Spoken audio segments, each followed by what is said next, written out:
In this video, we're going over some of the top engine problems on this 2007 to 2014 GMC Sierra 3500 HD.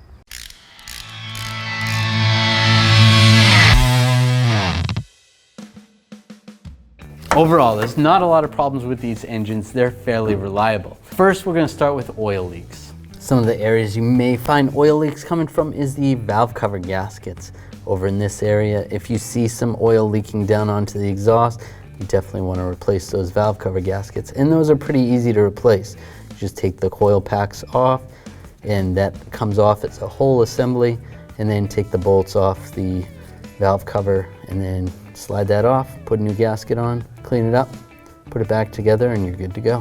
From underneath the vehicle, you may notice some oil leaking from this area in between the engine and transmission. Make sure it's not the oil filter. If it's just the oil filter, you can replace that if it's the filter itself or if it just wasn't sealed properly.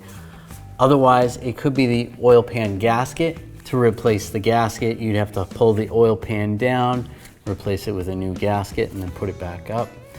And also the rear main seal, which would be behind the transmission. You'd have to remove the transmission to do that. It's kind of a bigger job, but it's not that common. And extremely common is the oil cooler lines themselves. So those lines run from beside the engine block out to the front where the radiator is.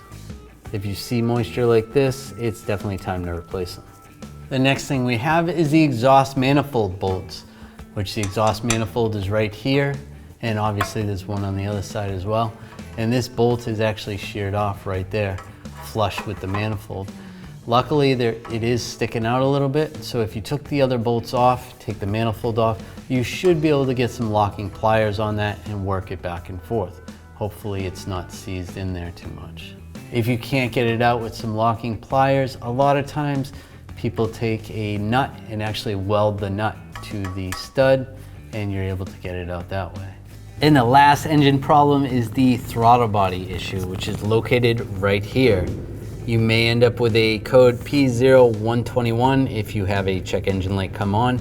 And it has to do with the throttle body, and it could be that the throttle body is just dirty and there's carbon buildup on the back, but a lot of times you just gotta replace the throttle body. So there's our top engine problems for this GMC Sierra. Overall, not too bad. If you enjoyed this video or it helped you out, make sure you subscribe to our channel, ring the bell, turn on all notifications so you don't miss any of our videos.